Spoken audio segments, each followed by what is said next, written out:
Hello friends, स्वागत है आप सबका एक बार फिर से हमारे इस यूट्यूब चैनल अगस्ते ऑनलाइन क्लासेस में। रीड स्पेशल इस क्लास में आज हम देशांतरों से संबंधित महत्वपूर्ण प्रश्नोत्तर का अध्ययन करेंगे। लेकिन आगे बढ़ने से पहले अगर आपने अभी तक हमारा चैनल सब्सक्राइब नहीं किया है तो आप इसे सब्सक्राइब कर लें और बेल आइकन को प्रेस कर लें तथा आज का ये वीडियो अगर आपको पसंद आता है तो आप इसे लाइक एंड शेयर करें। चलिए शुरू करते हैं आज का वीडियो। पहला प्रश्न है, उत्तरी ध्रुव को दक्षिणी ध्रुव से मिलाने वाली काल्पनिक रेखाएं कहलाती हैं। देखिए, उत्तरी ध्रुव को दक्षिणी ध्रुव से मिलाने वाली काल्पनिक रेखाएं यानी वे रेखाएं जो ग्लोब पर उत्तर से दक्षिण खींची जाती हैं, वो रेखाएं क्या कहलाती हैं? तो इसका सही जवाब है देशांतर। देशांतर रेखाएं ग्लोब पर उत्तर से दक्षिण खींची जाती है। उत्तरी ध्रुव को दक्षिणी ध्रुव से मिलाती है। देखिए, ग्लोब पर ऐसी जो रेखाएं खींची जाती हैं ये देशांतर कहलाती हैं।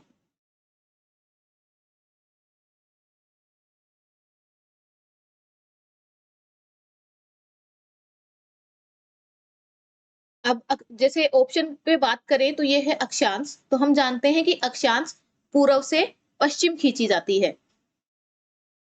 देखिए, ये जो रेखाएं होती हैं ये अक्षांश रेखाएं हैं जो ग्लोब पर पूर्व से पश्चिम खींची जाती है।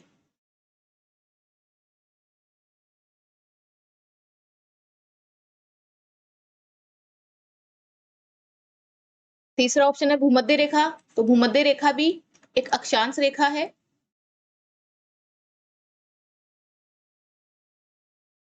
जिसका अक्षांशीय मान 0 डिग्री होता है।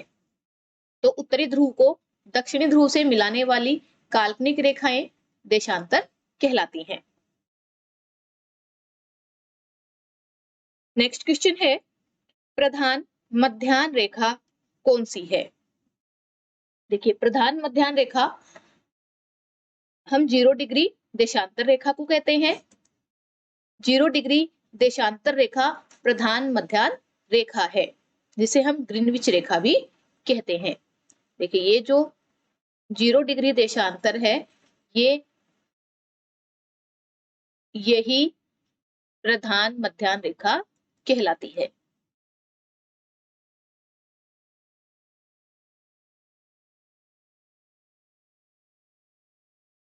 नेक्स्ट है, 0 डिग्री देशांतर रेखा को किस नाम से जाना जाता है? यह भी हमने देखा भी है कि 0 डिग्री देशांतर रेखा को ग्रीनविच रेखा के नाम से जाना जाता है।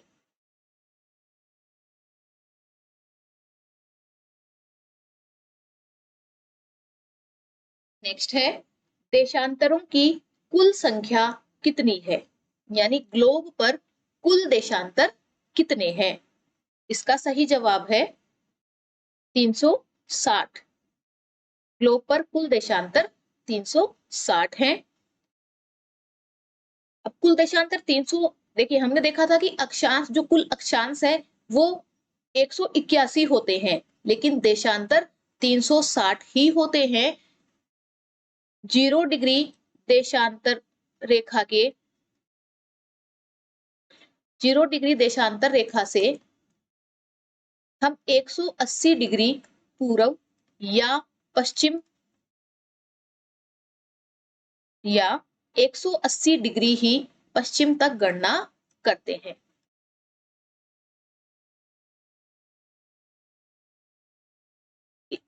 लेकिन 180 डिग्री पूर्वी देशांतर और 180 डिग्री ही पश्चिमी देशांतर रेखा दोनों एक ही हैं।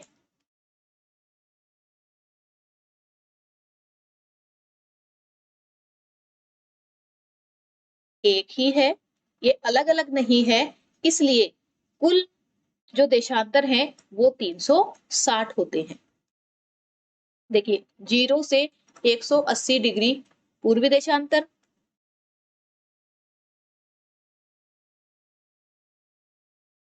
ये हो गए 181।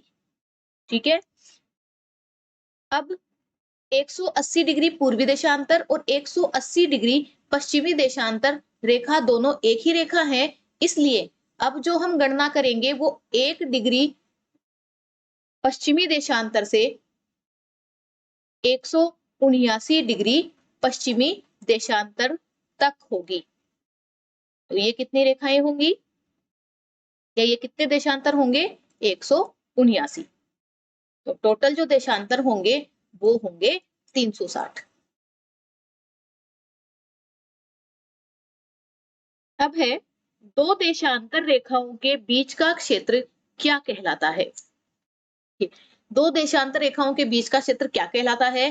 तो इसका सही जवाब है गोरे। हम दो देशांतर रेखाओं के बीच के क्षेत्र को गोरे कहते हैं। हम पहले देख चुके हैं कि कटिबंध दो अक्षांश रेखाओं के बीच का क्षेत्र होता है। दो अक्षांश रेखाओं के बीच का क्षेत्र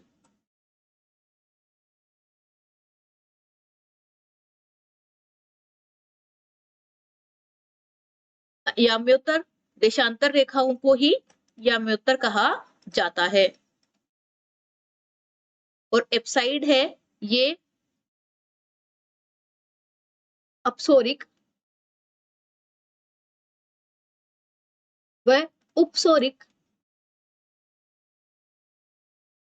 स्थिति को मिलाने वाली काल्पनिक रेखा।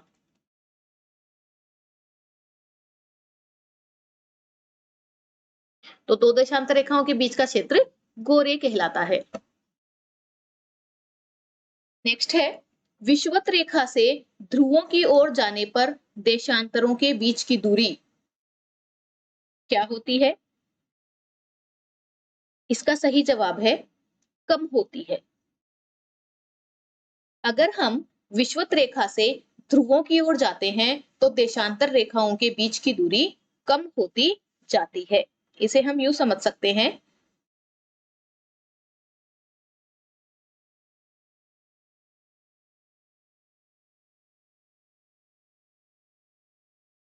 ये नॉर्थ पोल है और ये साउथ पोल है और ये विषुवत वृत्त है। अब अगर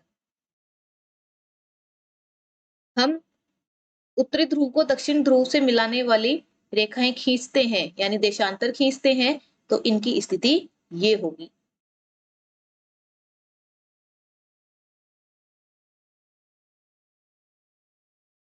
देशांतर रेखाएं जैसा कि हम चित्र में देख पा रहे हैं कि देशांतर रेखाएं ध्रुवों पर एक बिंदु के रूप में होती हैं और जैसे जैसे ये ध्रुवों से विषुवत रेखा की ओर चलती है तो इनकी दूरी में वृद्धि होती जाती है और फिर जैसे जैसे ये विषुवत रेखा से वापस ध्रुवों की ओर जाती है तो इनके मध्य की दूरी में कमी आती जाती है। तो विषुवत रेखा से ध्रुवों की ओर जाने पर देशांतरों के बीच की दूरी कम होती जाती है और अगर ध्रुवों से विषुवत रेखा की ओर जाएंगे तो इनकी दूरी में वृद्धि होती जाएगी और विषुवत रेखा पर ये जो दूरी है वो सर्वाधिक होगी।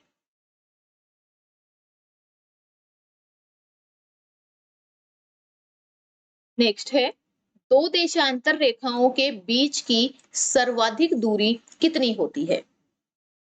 देखिए क्वेश्चन है दो देशांतर रेखाओं के बीच की सर्वाधिक दूरी कितनी होती है। अभी पिछले क्वेश्चन में हमने देखा है कि हम ध्रुवों से जब विषुवत रेखा की ओर जाते हैं तो देशांतर रेखाओं के बीच की दूरी बढ़ती है और विषुवत रेखा से ध्रुवों की ओर जाते हैं तो देशांतर रेखाओं के बीच की दूरी कम होती जाती है। और हमने ये भी देखा कि दो देशांतर रेखाओं के बीच सर्वाधिक दूरी विषुवत रेखा पर होती है। सर्वाधिक दूरी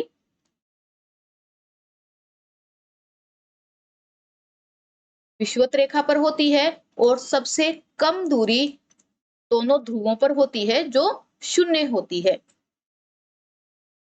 अब ये जो विषुवत रेखा पर सर्वाधिक दूरी है ये होती है 111.32 किलोमीटर। इस विषुवत रेखा के अगर हम ऊपर जाएं और विषुवत रेखा से अगर हम नीचे जाएं, यानी विषुवत रेखा से उत्तरी ध्रुव की ओर जाएं या विषुवत रेखा से दक्षिणी ध्रुव की ओर जाएं, तो ये जो 111.32 किलोमीटर की दूरी है, इसमें उत्तरोत्तर कमी आती जाएगी। नेक्स्ट है मध्याह्न रेखाएं कहलाती हैं। मध्याह्न रेखाएं किन रेखाओं को कहा जाता है? तो इसका सही जवाब है देशांतर रेखाएं। देशांतर रेखाएं ही मध्याह्न रेखाएं कहलाती हैं। क्यों कहलाती हैं? क्योंकि एक देशांतर रेखा पर स्थित समस्त नगरों में या समस्त स्थानों पर मध्याह्न एक साथ होता है, इसलिए देशांतर रेखाएं मध्याह्न रेखाएं कहलाती है। क्यों कहलाती है? क्योंकि एक देशांतर रेखा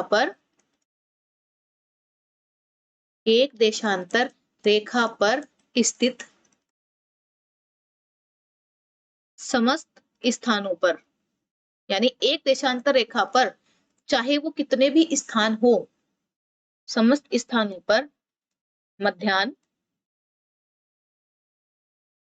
मध्याह्न एक साथ होता है, एक साथ या एक ही समय पर होता है।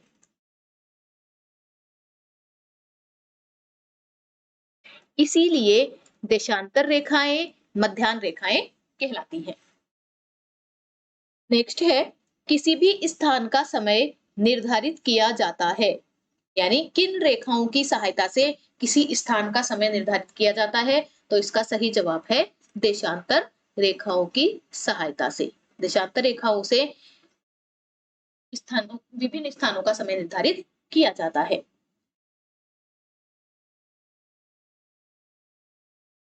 नेक्स्ट है वे व्रत जो पृथ्वी या ग्लोब को समान मंडलों में विभाजित करते हैं, क्या कहलाते हैं?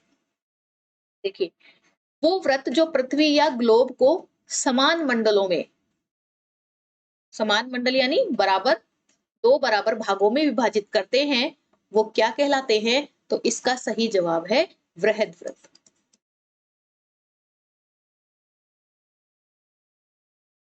फिर है वृहद व्रतों की कुल संख्या कितनी है? ग्लोब पर या पृथ्वी पर वृहद व्रत कुल कितने हैं? तो इसका सही जवाब है 181। पृथ्वी पर 181 वृहद व्रत हैं। अब वृहद व्रत को हम यूं समझ सकते हैं,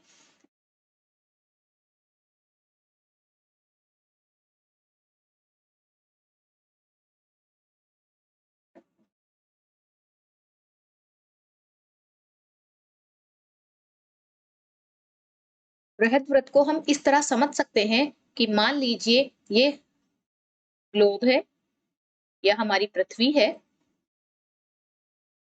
तो जो 0 डिग्री देशांतर है, ये उत्तरी ध्रुव को दक्षिणी ध्रुव से मिलाती है, और इसके पीछे, इसके जस्ट पीछे जो रेखा है वो 180 डिग्री देशांतर है, जो इस रेखा के साथ मिलकर पृथ्वी को दो बराबर भागों में, पूर्वी गोलार्ध और पश्चिमी गोलार्ध में विभाजित करते हैं। इसी तरह ये विषुवत व्रत है। विषुवत व्रत या भूमध्य रेखा है जो पृथ्वी को दो बराबर या समान भागों में बांटता है, उत्तरी गोलार्ध और दक्षिणी गोलार्ध।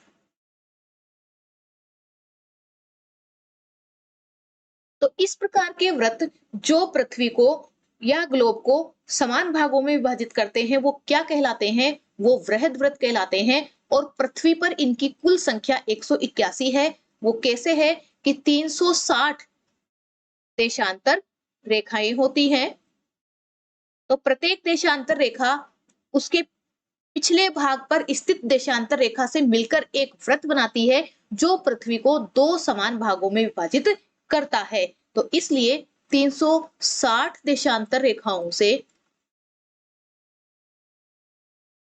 180 वृहद व्रत बनते हैं, और जो एक वृहद व्रत है वो है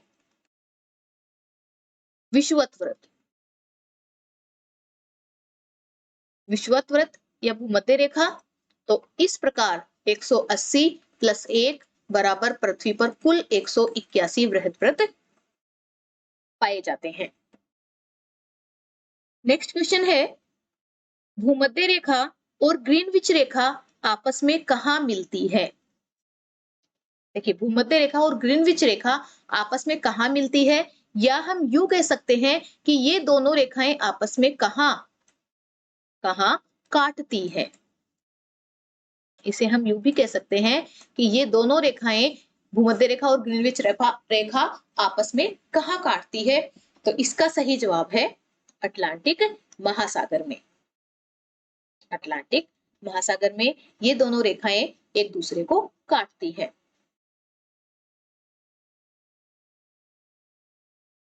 फिर नेक्स्ट क्वेश्चन है, दो देशांतरों के मध्य कितने समय का अंतर होता है? दो देशांतरों के मध्य कितने समय का अंतर होता है? और इसका सही जवाब है 4 मिनट का अंतर होता है। देखिए, समय निकालने के लिए देशांतर रेखाओं का प्रयोग किया जाता है, देशांतरों का प्रयोग किया जाता है, ये हम पहले पढ़ चुके हैं। और ये एक डिग्री देशांतर को पार करने में 4 मिनट लगते हैं, या दो देशांतर के मध्य 4 मिनट का अंतर होता है। ये हम कैसे पता करते हैं कि पृथ्वी का आकार गोल है, इसलिए पृथ्वी 24 घंटे में जब वो अपना घूर्णन करके जब वो वापस उसी स्थान पर होती है जहां से उसने घूर्णन शुरू किया था, तो इसमें 24 घंटे का समय लगता है। 24 घंटे का समय लगता है, यानी पृथ्वी एक चक्कर 24 घंटे में पूरा करती है। और चूंकि पृथ्वी गोल है, तो ये 360 डिग्री 24 घंटे में घूमती है। 360 डिग्री 24 घंटे में घूमती है।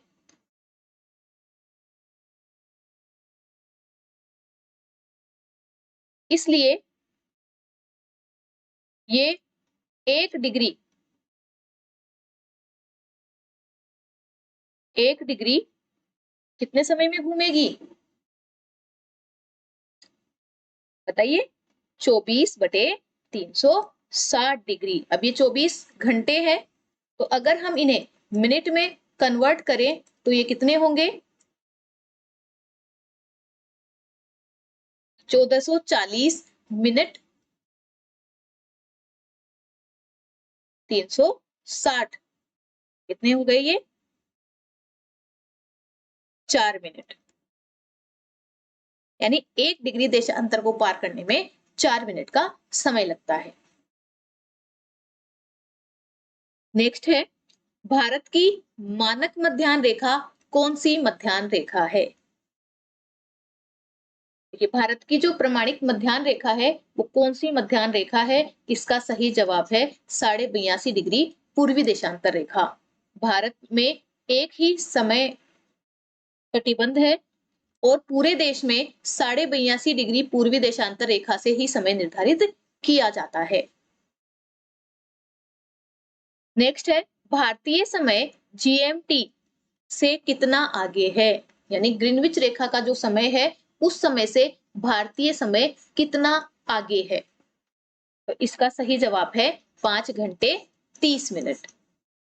देखिए, जीएमटी यानी ग्रीनविच मीन टाइम, ग्रीनविच रेखा से पर जब मध्याह्न होता है तो उसके पूर्व में स्थित जो स्थान है वो प्रति देशांतर 4 मिनट आगे होते हैं, और जो पश्चिम में स्थित स्थान है वो 4 मिनट कम होते जाते हैं। तो जो भारत की जो मानक मध्याह्न रेखा है वो है 82.5 डिग्री पूर्वी देशांतर, पूर्वी देशांतर। तो इसलिए भारत का जो कुल समय है वो जीएमटी से 5.5 घंटे आगे है। क्यों आगे है? क्योंकि भारत पूर्वी गोलार्ध में स्थित है।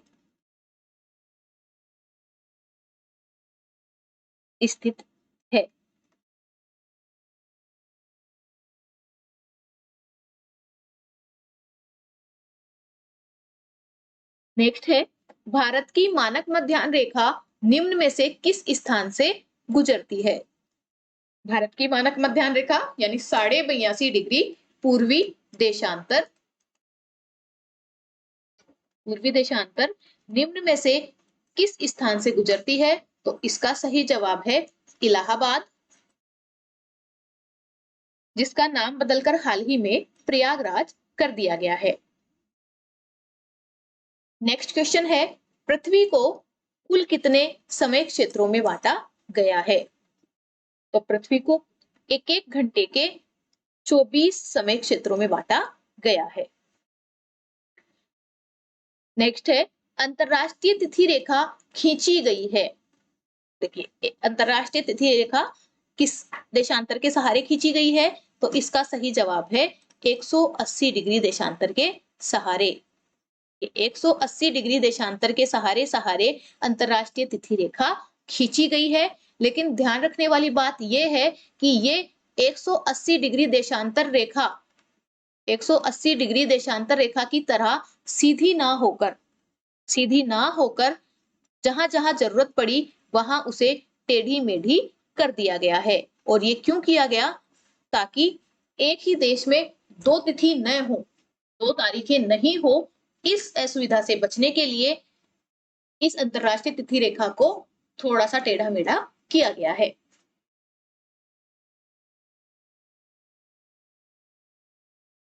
नेक्स्ट है, अंतरराष्ट्रीय तिथि रेखा गुजरती है। जो अंतरराष्ट्रीय तिथि रेखा है जो 180 डिग्री देशांतर रेखा के सहारे खींची गई है, के साथ साथ खींची गई है, ये कहां से गुजरती है? तो इसका सही जवाब है प्रशांत महासागर से होकर। ये प्रशांत महासागर से होकर गुजरती है। नेक्स्ट है, यदि 90 डिग्री पूर्वी देशांतर पर दोपहर के 2 बज रहे हैं तो 45 डिग्री पश्चिमी देशांतर पर क्या समय होगा?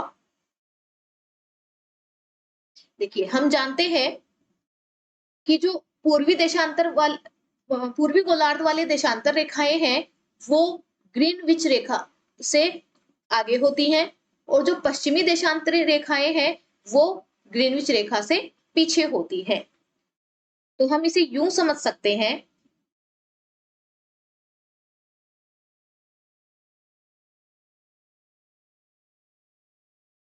कि अगर 0 डिग्री ये देशांतर रेखा है ग्रीनविच रेखा, और 90 डिग्री और जो 90 डिग्री पूर्वी देशांतर है, 90 डिग्री पूर्वी देशांतर पर दोपहर के 2 बज रहे हैं, तो 45 डिग्री पश्चिमी देशांतर पर क्या समय होगा? इसकी गणना हम कैसे करेंगे? हम जानते हैं कि 1 डिग्री देशांतर को पार करने में 4 मिनट का समय लगता है। तो जो पूर्वी भाग है वो 0 डिग्री से समय में आगे होंगे। तो हम इस समय की गणना ऐसे करेंगे कि जो 90 डिग्री पूर्वी देशांतर पर 2 बज रहे हैं, तो 0 डिग्री देशांतर पर कितना समय होगा? चूंकि 1 डिग्री देशांतर को पार करने में लगते हैं 4 मिनट, तो 90 डिग्री देशांतर को पार करने में कितना समय लगेगा?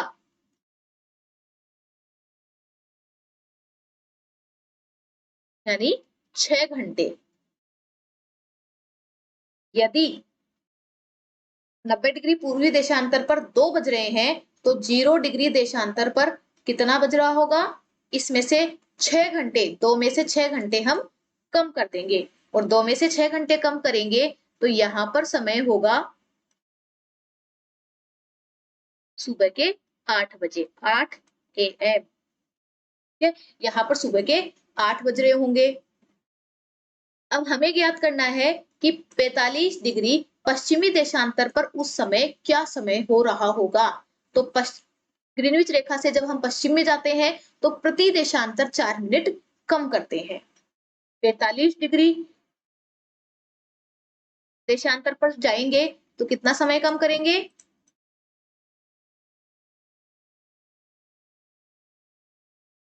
कितना समय कम करेंगे? 180 मिनट। 180 मिनट मतलब 3 घंटे। अगर हम 0 डिग्री देशांतर यानी ग्रीनविच रेखा से 45 डिग्री पश्चिमी देशांतर पर जाएंगे तो यहाँ 3 घंटे कम हो जाएंगे। यानी जब अगर यहाँ पर 8 बज रहे हैं तो यहाँ पर कितने बजेंगे? सुबह के 5। तो यदि 90 डिग्री पूर्वी देशांतर पर दोपहर के 2 बज रहे हैं तो 45 डिग्री पश्चिमी देशांतर पर क्या समय होगा? 5 AM। नेक्स्ट है अंतरराष्ट्रीय तिथि रेखा को पूर्व से पश्चिम पार करने पर। अंतरराष्ट्रीय तिथि रेखा को पूर्व से पश्चिम पार करने पर क्या होगा? देखिए, 1 दिन की वृद्धि होगी या 1 दिन की कमी आएगी, 12 घंटे की वृद्धि होगी या 12 घंटे की कमी होगी। तो देखिए, अंतरराष्ट्रीय तिथि रेखा को अगर हम पूर्व से पश्चिम पार करते हैं तो 1 दिन की वृद्धि होती है। अंतरराष्ट्रीय तिथि रेखा को, अंतरराष्ट्रीय तिथि रेखा 180 डिग्री देशांतर रेखा के सहारे खींची गई है। तो ये अगर इसके पूर्वी भाग से यहाँ पर नॉर्थ अमेरिका वाला हिस्सा आता है, उत्तरी अमेरिका का हिस्सा, और इधर है एशिया। इधर जो स्थान है वो है एशिया। तो अगर हम उत्तरी अमेरिका से एशिया की ओर आते हैं, इसका ये पूर्वी भाग है और ये पश्चिमी भाग है। तो अगर हम उत्तरी अमेरिका से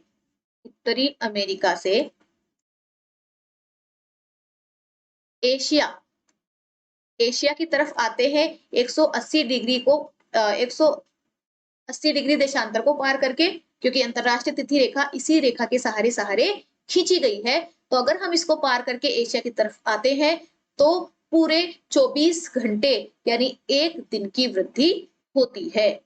मान लीजिए कि जब हमने ये रेखा पार की तो इधर रविवार है, अगर पूर्वी भाग में रविवार है तो पश्चिमी भाग में सोमवार होगा। इसलिए अंतरराष्ट्रीय तिथि रेखा को पूर्व से पश्चिम पार करने पर 1 दिन की वृद्धि होगी और पश्चिम से पूर्व पार करने पर, अगर हम इस अंतरराष्ट्रीय तिथि रेखा को पश्चिम से पार करें, पश्चिम से पूर्व की ओर पार करें तो 1 दिन की कमी आएगी। तो ये था देशांतरों से संबंधित महत्वपूर्ण प्रश्नोत्तर का वीडियो। नेक्स्ट वीडियो में नेक्स्ट टॉपिक के साथ मिलेंगे। धन्यवाद।